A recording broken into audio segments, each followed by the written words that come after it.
Welcome to the Sex, God, and Chaos podcast, a conversation built to help you address the mess, connect the dots, and defeat addiction. Doing your work matters because if nothing changes, then nothing changes. Life is tough and we're here to help. I'm your host, Ben Derrick, and as always, I'll be joined by Roan Hunter. Let's jump right in. Roan, I have to say I'm particularly excited about this interview and this guest today because it is a topic that is near and dear to my heart. And I've had to plan this intro here for it not to be 30 minutes. Yeah, dude. Of course, this would be near and dear to your heart. Yeah, of course it would, no doubt. To bring a man to bring a man onto this podcast that says, "Hey, preacher, leave the kids alone," right? Hey, can we use that song maybe as we the should. intro for maybe just this episode? Yeah, it turns out Pink Floyd was right. But it's something that's been on my mind, obviously, for the better part of a decade, working in a church. And we actually did an episode about this, at the beginning of this whole adventure.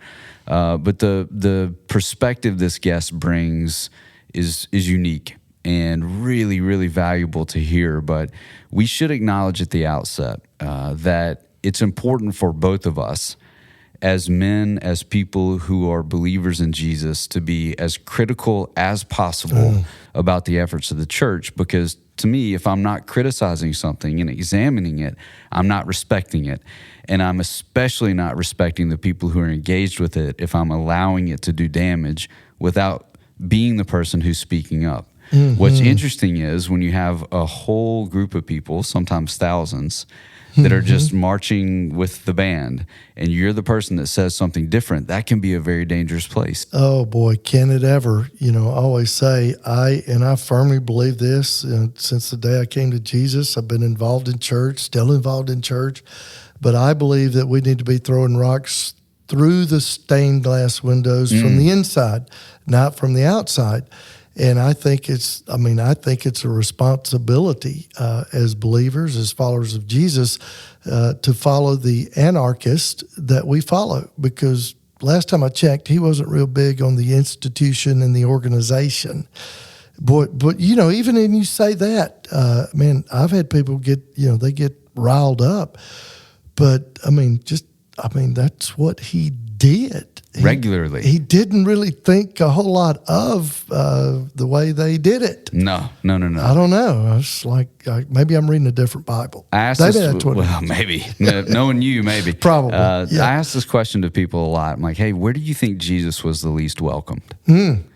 And they think about it for a moment, and they realize I'm backing them into the corner, and I say church. Church is the place where Jesus was the least welcome. Then I follow that by saying, I'm not sure much has changed. So no wonder you are no longer that's pastoring. Right. Worked myself out of a job, right? That's my specialty. That's why I love you. Yes, but this interview that we're talking about today, that we're going to get to experience together today, is, for our listeners, is a man who decided there's a way to do this better, which does make me respect it. Being a pastor and thinking there's a way to do this better. And the thing that he attacked is the fact that pastors, he doesn't use these words, but we can, approach these topics completely clueless, completely unaware, and usually pretty angry, not with themselves, but with the people that are in their congregations. Oh, yeah. And I think I say this in the episode, but it's, just so many people sitting out there hurting, and, you just get more shame on top of the shame that's already there. And it's not helpful. And I call it because we get so many people coming in to see us in our counseling practice, and the horror stories that you hear when they've gone to their pastor, because so often the pastor is he's the front line. That's who they go to in crisis. And boy, a lot of times it's more harmful than helpful. And the term I use is helper trauma. Because I don't believe they're maliciously doing it, but boy, when they're not versed in this stuff and they don't know how to speak to it, they need to stay in their lane and make sure they get them out of their office real quick to somebody that does. Yeah, I agree with you. And the office is one thing, but today we're going to hear stories and in this interview about the pulpit and the things that are said in the pulpit. And one of the most tragic parts about that is that it's a one-way conversation. It is a speech, you know. I actually call it a speech in my house, which upsets my wife greatly. We grew up very conservative, so the fact that I call my sermon speeches really, you know, she's like, "You're not Abraham Lincoln. It's a sermon. It's not a speech." Dude, you're definitely not Abraham Lincoln. Yeah, that's right. But I always, look, I've got an idea for a new church. We'll call it Mystery Science Theater Church. And everybody in their pew will have their own little keyboard. And at the bottom of the screen, you can just write comments as he's talking. Oh, that'd be great. As he's speeching. So is this going to replace the TED Talk Church? Yes. Does that replace that? Well, we're going to do that too. Oh, Yeah, both of them. yeah, Okay, yeah. just depends on which auditorium but you walk wouldn't that into. be great if you like just while you're up there preaching in the on the big screen up underneath at the bottom is little comments from I don't know if I can handle it. Oh God, it was just so great. Yeah, the church where I have worked would be way too honest about that, and probably what would happen is we would all be laughing so hysterically. We couldn't finish church. Which would probably be better than the message anyway. That'd right? be great. Yeah. So before we get to the interview, Dr. Sam Serio is with us, based out of California, and the perspective that he has, so great. But one phrase that he uses is looking past the habits into the hurt, which I think is a really interesting idea, not just in sermonizing or in how to organize a church, but relationally speaking, to be able to look past other people's habits and to try to find or see or listen to or experience with that other person the hurt. Man, and that's something that's often sorely missing. I often have said with pastors and just talking about the issue of homosexuality, I'm like, look, why don't we get this heterosexual thing fixed first? Oh boy! Before we start, railing on that, because I mean, it's just a problem across the board. And but no, we want to pick our pet topics and talk about that. That's it. Yep. Yeah, especially on Sunday mornings. So I believe that our listener audience is really going to appreciate this man's perspective and his boldness in talking about what he has perceived over 40 years of the connections between one thing and another based on operating in the human experience with other people, not on a stage, but in living rooms. And as it turns out, basements, which was a pretty interesting story. Great story. Great story. Yeah, I maybe we're going to title this episode Guilt, Gore, and God. That was awesome. That was great. Can't wait for you guys to hear it. So without further delay, here's our conversation with Dr. Sam Serio. Excited to have Dr. Sam Serio with us. Sam is the author of the book Sensitive Preaching to the Sexually Hurting. That book won what the Gospel Booksellers Association Book of the Year, I think. Gospel Coalition, the best ministry book There it of is. the year. Yeah, the official, which is a great honor. And certainly that book is something that I think is a tremendous resource for pastors, for churches, because this area of sexual brokenness, as I like to call it, is not getting any better, Sam. And there's certainly, as you say, the way you say it, we have the solution. We won't talk about the problem or something like that. Yeah, it's the world knows the problem, but not the solution. The church knows the solution, but not the problem. Amen. Boy, well said. Much better said than I said it. And so, just kind of, how did you kind of start doing this work, and what led you into this direction and to write this particular book?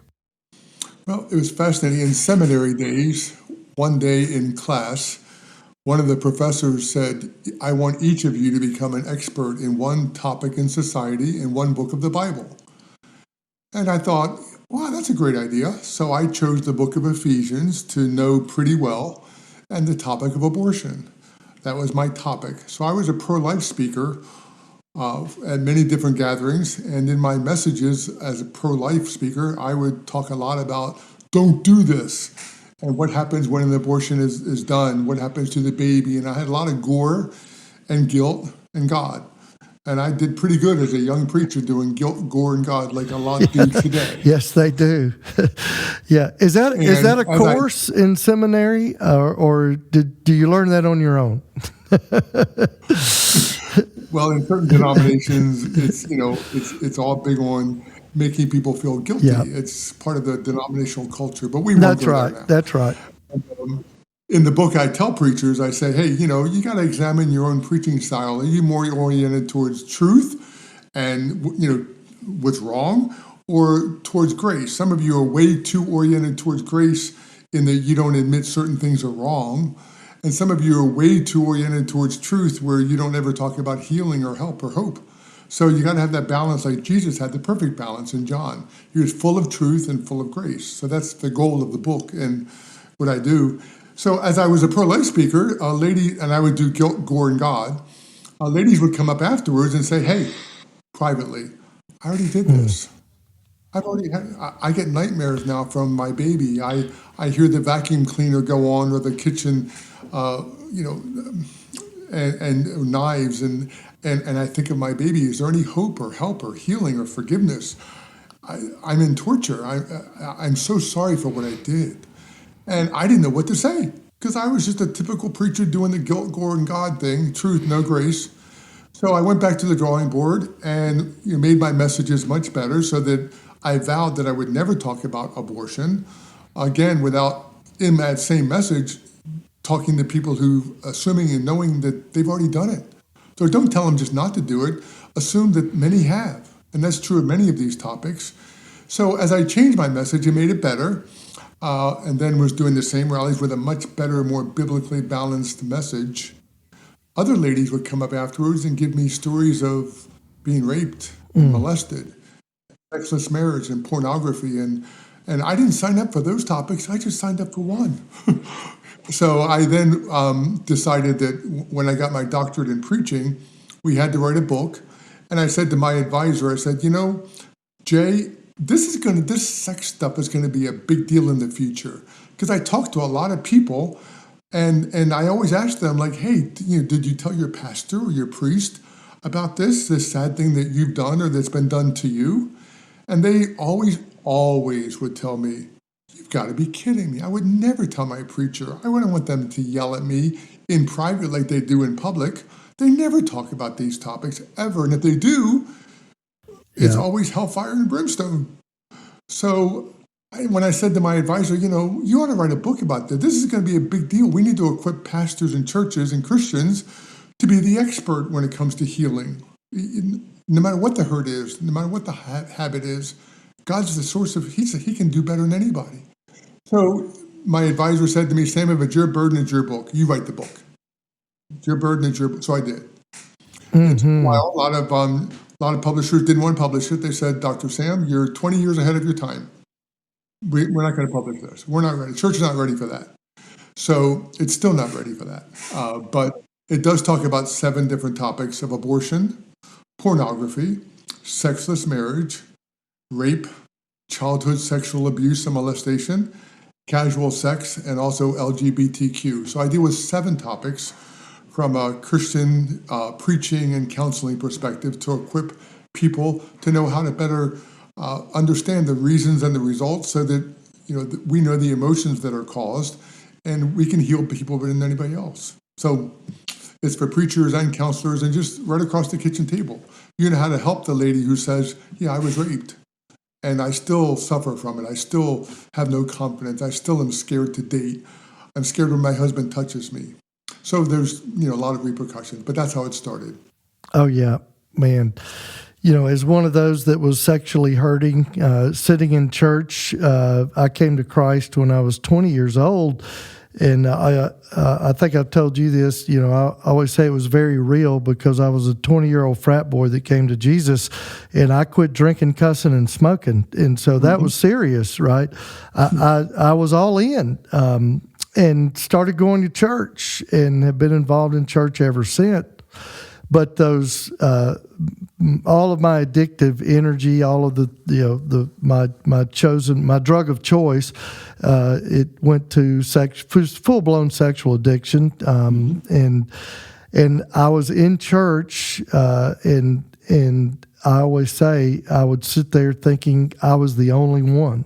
And then you're hearing the messages like somehow if you're a sexual sinner, you're the worst of the worst. You know, they take 1 Corinthians chapter 6 and kind of twist it into the guilt and the shame method. And you're just sitting there and you're dying, and you're thinking, man, everybody else is good. I'm the only one. And I think that cuts across the church because, and, you know, this was, you know, in 1990 is when I admitted that I had a problem with pornography to my wife. And that was just the tip of the iceberg. And so this was, you know, during the 80s, and man, nobody was talking about this on any level. And so, you know, God, except in a negative way. Only. Yeah. The world is talking about it, and they still are, and that voice is very loud. And but man, the church, there wasn't much offered there as far as help, hope, or healing. Well, and seminary doesn't equip pastors or preachers with how to deal with a sexually wounded and saturated society. It's like, you know, in women's ministries and men's ministries that say that they're cutting edge. You're not cutting edge. If you're not dealing with these topics, if you're not dealing with all 7 of these topics, you know, what are you going to do? Go bowling all the time or just do book clubs? I mean, come on now, let's deal with real problems and issues and sadnesses that, you know, are preventing people from becoming stronger Christians because they have this secret that nobody wants to talk about, especially the pastor. So you've got to deal, you know, none of this should surprise us. All these topics are in the Bible, all of them. It's all there, right? I mean, you know, they were worshiping at, you know, the temple prostitutes and, you know, just throughout the Old Testament and everything that was going. I mean, there's nothing new under the sun. It's just, you know, everything now has been amplified because of the high-speed internet and the pornography and hookup apps. And, I mean, the downside of the information age. But yeah, this is nothing new, and it's just the church has been silent for way too long. I think it's changing somewhat, and at least people are talking about it. You know, Sam, I love the first part of your book when you just kind of go through all the different scenarios of, you know, the people sitting in the pew and. Boy, you know, the thing about it, we know that that's true today. Those people are out there every Sunday. And all the true stories, every story in my book over the course of 40 years, all those are true stories. And, you know, we can't be duped by all the smiles on Sunday when, you know, I wrote an article for a few Christian magazines a few years ago about Father's Day. And I wrote an article saying, hey, you know, don't be a big cheerleader on Father's Day, because there's a lot of people who aren't going to come to church today because their father or stepfather did some things that were very dishonorable. So before you go off and talk about honoring your father and putting people on a guilt trip for not doing that, and, you know, and just be mindful that there are people who are going to cringe at this day. And just be mindful of those people, or they're going to miss that. Or like Mother's Day. They had an abortion. They're not coming to church on Mother's Day. Oh, yeah.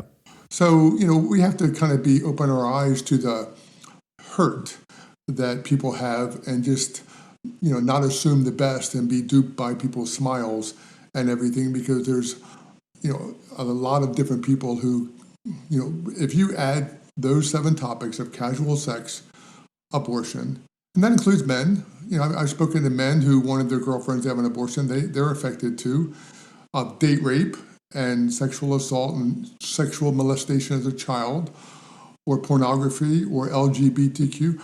I predict about 70% of people in your congregation, in some way, shape, or form, either themselves or know someone or someone in their family, are affected by these and the things that churches don't talk about. It's like the pastors are silent about it. So my book was written to give them actual sermon words and counseling words that would help, so that the person in the pew, when they're sitting there and they would hear the pastor say something, that relates to the book, and they would say to themselves, oh my goodness, maybe I could talk to him or her because they would understand. Maybe they wouldn't yell at me.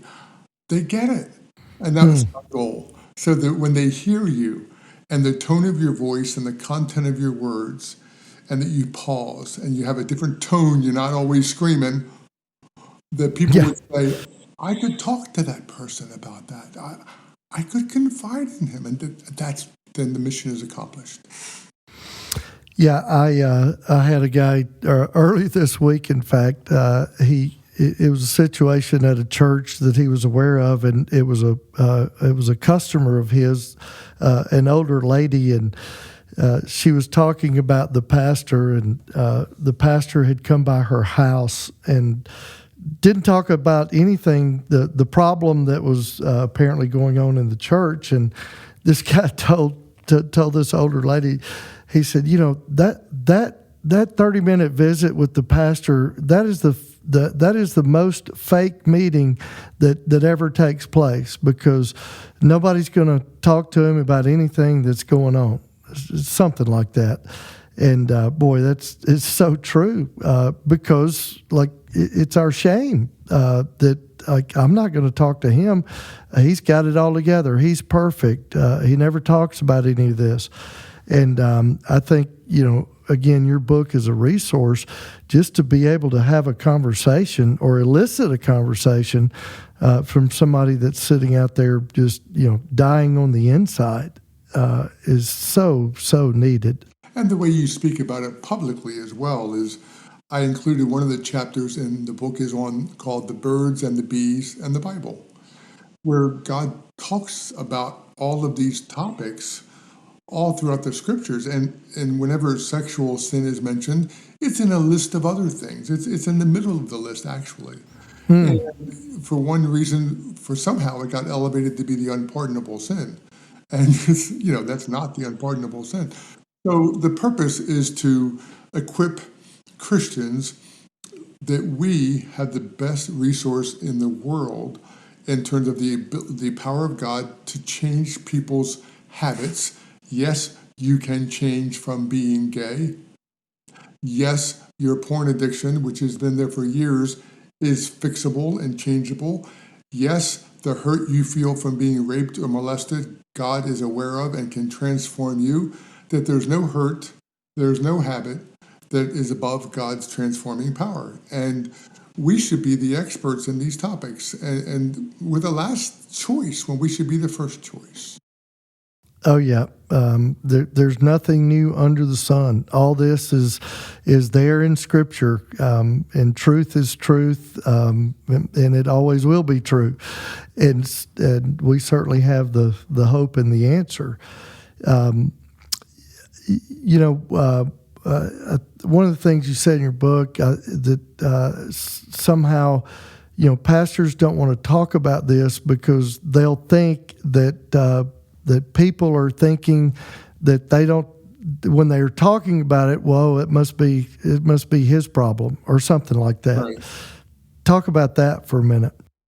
Well, there's a lot of pushback from the church, unfortunately, from people sitting there. I was a pastor. I know these things where, people assume that if you talk about something, you're usually guilty of it, because in the past, preachers, publicly, there were scandals and bad things that happened.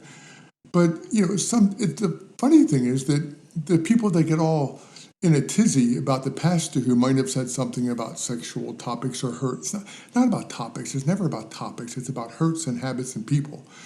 But the same people that get all in a tizzy that the preacher said something, they're letting their kids on the internet and TV, and in school talk about that stuff, and they don't say anything when the school talks about it, but they get all in a tizzy when the church does. I just laugh at that. Oh, yeah. But then also, if the pastor were to just in the midst of a sermon say, hey, and some of you might have done some things that you really feel sorry about. Maybe you molested a child. If they just say that as part of some things that maybe some of you in a typical evangelistic call, the little old lady in the pew who just heard someone say, "Did he just say that there might be a child molester sitting next to me?" So they were getting a tizzy because what the pastor mentions that and invites people who are in the pew to come to the front or come to him for counseling that are guilty of certain of these things, or they've had some of these things done to them. People think church is a place where I escape all that stuff. So part of it is a re-education of people in the church to let them know that this is not a place of safety. The only safe place is heaven. Amen. Not the church. So I hope that the church is filled with some of these people, not that are members, if they've done certain things, but that the pastor would be a source of, wow, hey, I'm going to invite my friends because they listen to that. I mean, they're talking about this and they understand, they get it. So, if you want to be proud of your church, be proud of the fact that your pastor is talking in soft, emotional, invitational ways to people that, hopefully they are in the building and hopefully they are hearing your message and hopefully they'll come to Jesus. But people are getting a tizzy if they assume that, that someone who rapes someone is sitting next to them in the pew. Oh gosh, yeah. Even we'll often speak at churches, and we're talking about married sex, and what's so amazing is if you just say the word sex from the pulpit, what you hear in the auditorium is all kind of the giggles and the hush laughter, and it's just I think it's a reflection of just our immaturity around these types of topics.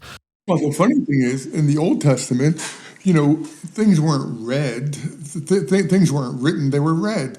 So in the book of Deuteronomy, and it talks about sexual topics, all these things were read to the congregation with the children there. Things were read out loud. So part of it is that, and in the book I talk about using different alternative language that you can use, like the Song of Solomon does, by the way. But talking about the fact that and most importantly, you're never going to talk about, you never do a topic or a talk or a sermon on childhood sexual abuse. No, I'm going to go around the boat and I'm going to go around the side and talk about the emotions that people feel. Maybe you feel horrible today, a typical evangelistic appeal. Maybe you feel horrible that maybe you've done something or something's been done to you and you don't feel that you're worthy. Maybe you were molested by someone. In the course of the conversation that you mentioned and you talk about the emotion, and then you get in, you pause, you say it nicely, invitationally, and then you get out. And you would be surprised how many people will come to you and say, oh my goodness, I could talk to him. So it's it's the method, not just the message. And in the book, I talk about, different methods to let people know that I'm not surprised by anything. And people come to my website and they say, oh my goodness, I heard that nothing surprises you, that nothing I've done and nothing that's been done to me surprises you. And you can talk about this stuff and yet you're a strong Christian. And that's the way every Christian should be. Mm-hmm. Yeah. It's just the immaturity in not being able to talk about this, because I always want to ask them, what Bible are you reading? You must be reading a different Bible that cut all these parts out or something, because God's word is just very real and very honest, and it certainly talks about it. Especially the Song of Solomon, my goodness gracious. Yeah. It takes away some of the metaphorical language where, God describes to our body parts as plants and fountains and all those things, which it's a honeymoon night. And, he's not embarrassed. So why should we be? So, it's part of just re-educating the church and letting them know that, hey, my purpose is ministry, not controversy. Mm. And when people Amen. see that your heart is in the right spot, and I'm here to help people who hurt, and there are people who have a lot of sexual secrets here. Currently, that's going on. I know I was speaking to one lady who was, she would cry herself to sleep at night. She waited till marriage to have sex. She did what her pastor told her to do. Yeah. And then, what's he doing downstairs? Playing video games and watching porn stuff. And she said to me, I waited all this time for that. Mm. Hello? I waited for this? Yuck. So there's just, there's nothing wrong with talking about these topics. And I just want to equip ministry leaders to be much better, much more competent, and much more compassionate. So that's why in the book I talk about all 7. I only started learning about one, but I had to go into all 7 in order to really do a good job to equip Christians with the tools on I can handle anything you tell me. Oh, yeah. Because God can. Yeah. And, one of the things in just, working with couples and parents, and we see it so often is that the reason that parents don't talk to their children about sex is because of their own shame, the things in their own past. And sometimes it may just be, like you said, growing up in a home where Christian home, and, the message that you get is kind of like, sex is bad, it's dirty, don't do it, save it for the person you love and marry. And it's like, that's a great message. It's bad, don't do it, save it for the person I love the most. That's encouraging. But so often they just, they won't have the conversations with their children, but it's based in their own shame. And then if the pastor even might talk about it, they get really angry because, like you're saying, the little old lady, but these could just be, the people in the church, because it just taps into that shame and they don't want to hear it, talk about it. And then they don't pass on the information, the healthy information, to their children. And we go, as children, have to learn about sex, through our peers and porn. That's where most men learn about sex. And part of it is that, people just haven't learned how to help people who have had these things happen to them. And if a pastor knew the emotions that people feel and the scriptures that God uses on helping those emotions to heal, I think of a true story. It's in the book where a lady, a nice Christian lady, there was a chapter on rape. Maybe you remember that, but true, where she went to her, she was raped one morning. She opened the door to let someone use the phone. This was before cell phones. This was a while back, not too long ago. And, she was being a good Christian, and he didn't want to use the phone. He wanted to use her, and he raped her on her kitchen floor. And so after she took a shower because she felt horrible, she knew she couldn't tell her husband because he'd want to, she couldn't tell anybody. So she felt she couldn't tell anybody. Went to her pastor, and she's telling her pastor about the situation. And then eventually, in due time, she mentioned to him, I hate him. I hate this man who did this to me. I will never forgive him. Which is completely understandable. And what did the pastor say? So instead of weeping with those who weep, and instead of realizing that it's understandable to think that right now, what does the pastor do? Because we're always the ones who give advice. Whoa, you can't leave here. You need to forgive that man. We're supposed to forgive. We're supposed to, you're guilty of the sin of hatred and bitterness. And, we're told to forgive, and gave into a big sermon, as preachers do, on forgiveness. Wow. That lady never went to, and that's what, but you know what? A lot of pastors do that. A lot of Christians. So because we're not equipped with, I want to tell that person to forgive, but in due time. But for now, if they knew some of the ways in which these people feel who have been molested or raped, or they're dealing with an abortion, or they suffer with LGBTQ or porn, that if you know what to say and how to help them, you're not going to say stupid things. like Yeah. this pastor did. I mean, he was well-meaning, good intentions, but bad skills. And we've got to up our skills when it comes to knowing how to help these people and not just go into a quick, one-person soliloquy and sermon on, he found the one topic which he's an expert in, which is forgiveness. And, she felt worse Oh, yeah. after her time with the pastor than with the time with her rapist, because now she's got double guilt. That now she's guilty. She's the one who's terrible. But all those are true stories in the book. Oh, yeah. And, we, as Christian counselors, we hear too many stories of, the people that have gone to their pastor, and oftentimes he's the front lines, that's where they'll go first. And boy, the things that they get told, my term for it, I call it helper trauma. They're trying to go get some help, and they just get more traumatized. It's harmful, and so it's so important to develop those skills and to be able to just to relate to people that are hurting.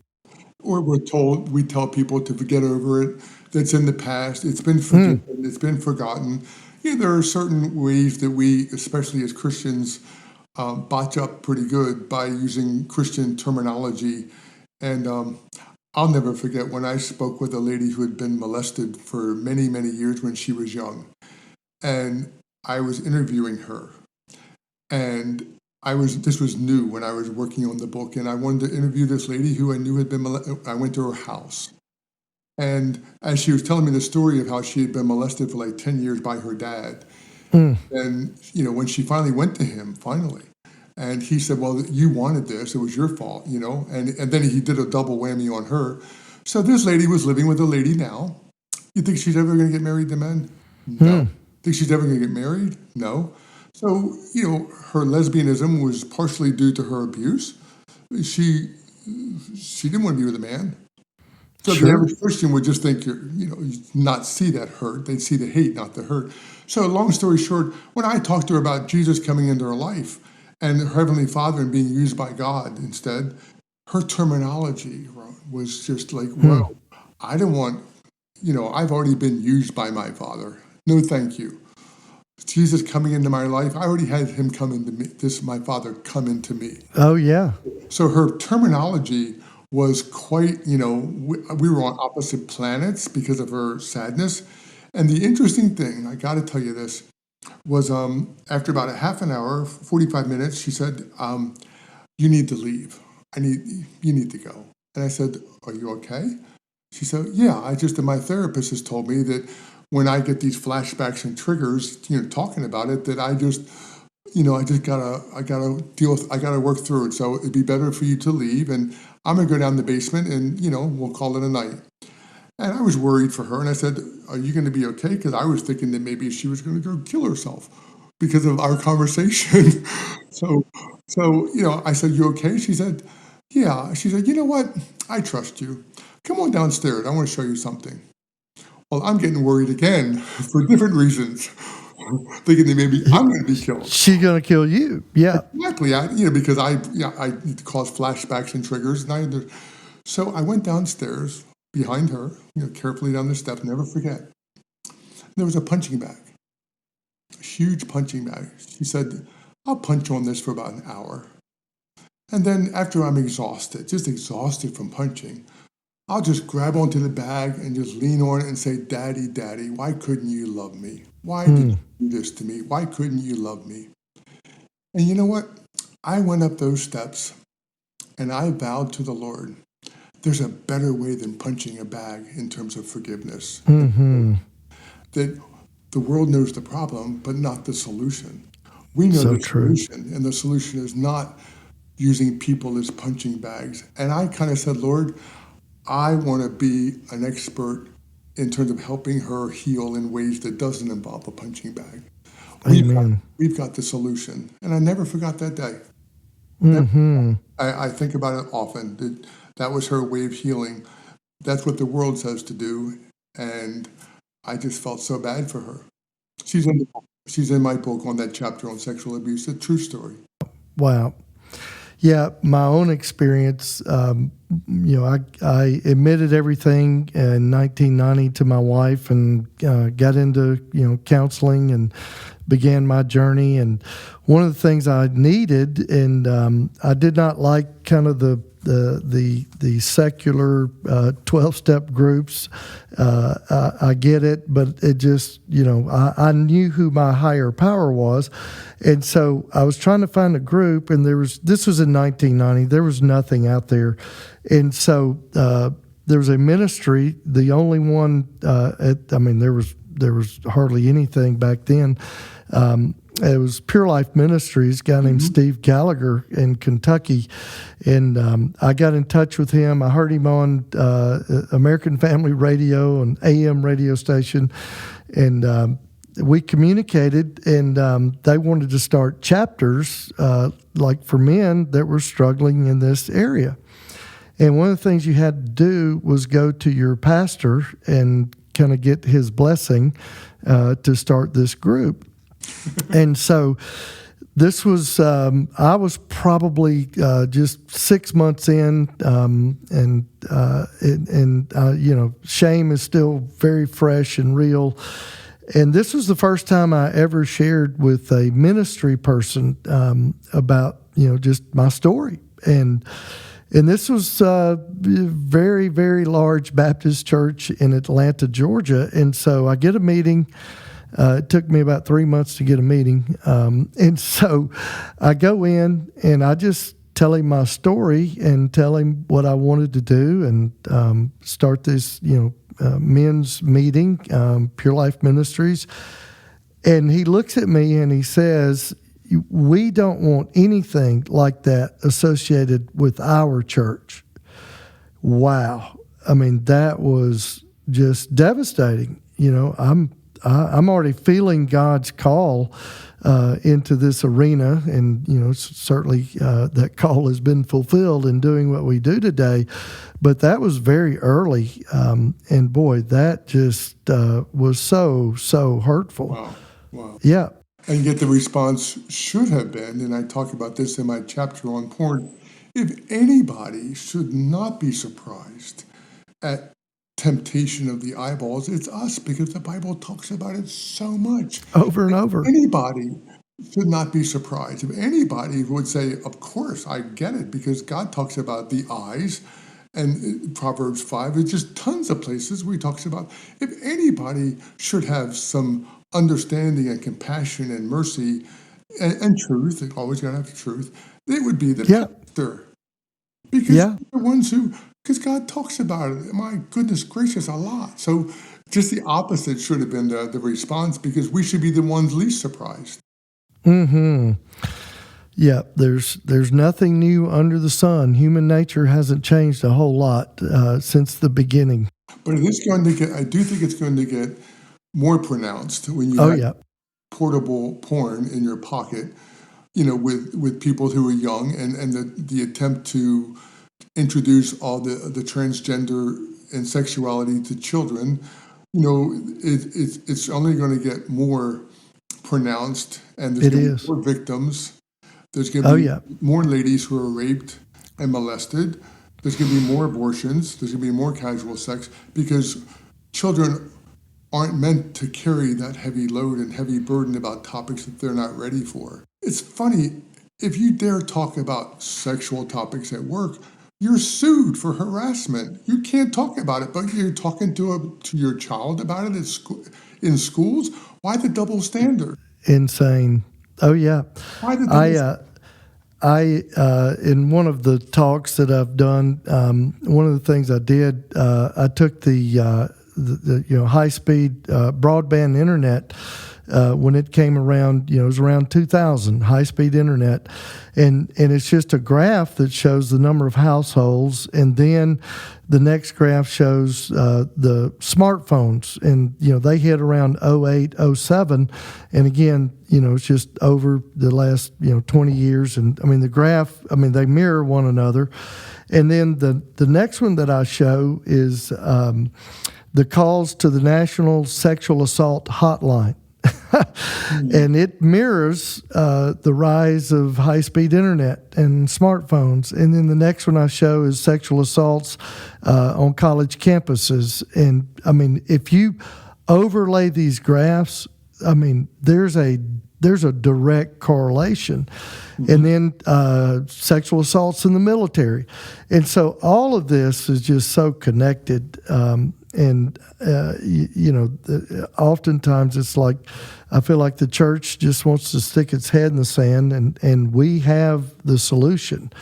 But boy, it's not getting any better. That's for sure. Well, I did a talk to a church group about a bunch of church men about porn. I was asked to go and talk like a Wednesday night service. And I thought to myself, oh my goodness, how am I going to bring up this topic so that the 80-year-old man and the 18-year-old, 14-year-old boy who are both at the same men's group are not going to, kind of like be in shock, that what did he talk about?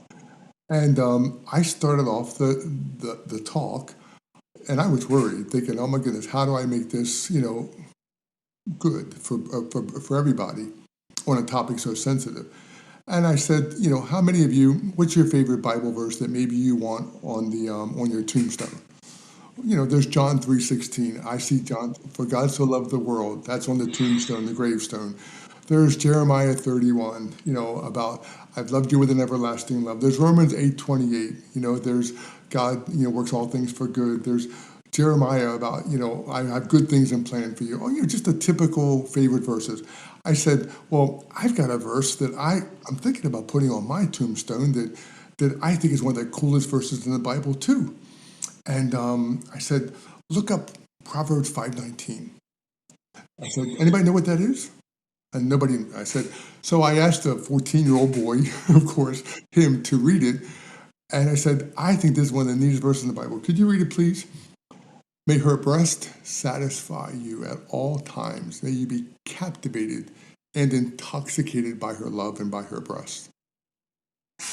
Whoa. And Yeah. I said, I think that is one of the coolest verses in the Bible. God is not embarrassed to talk about it. He's saying, look at what I gave to you. Look at this gift. I said, I just think that is so cool that if God can talk about that. So as we talk about pornography tonight, I want that verse to say stuck in your head. Let her breast, only hers, no one else's. You can't look anywhere else. You can't be tempted by anybody else. Just hers. In fact, the Hebrew word is to be captivated, to be intoxicated. I think that God said that. So, that's beautiful. how I began. That's how I opened with the message on pornography. And the 18-year-old and the 80-year-old can certainly identify with that. That's for sure. But he says that he talks about that. Yeah. And so why do we get all in a tizzy about things that God's not in a tizzy about? Amen. Amen. Well, Dr. Sam, man, it's so good to sit with you and just to learn more about just certainly the book and the resource that you have made available to pastors, to churches. And man, I have enjoyed our time together. So if somebody's wanting to get in touch with you or get the book, what's the best way to do that? Well, thanks for asking. There's a book called, Sensitive Preaching to the Sexually Hurting. There's also a website called healingsexualhurt.com, where on that site, it's for people who, do have hurts and habits, women, men, and couples. All those 7 topics that we talked about are on that website. And the website's written in a very conversational, invitational approach where people can get a hold of me through the website, healingsexualhurt.com, or you can just Google Dr. Sam Serio. But, I get Skype calls and Zoom calls from all around the world from people and couples who realize that, wow, I need some help here healing. This is tough. I don't know what to do about what someone did to me, or I don't know what to do about my LGBTQ orientation. Help me. And I just want other pastors to have the same tools, which the book and the website can help you have. Amen. Well, it's good to fight the good fight with somebody that's on the front lines, and so glad we got to sit together, and we will talk again soon, my friend.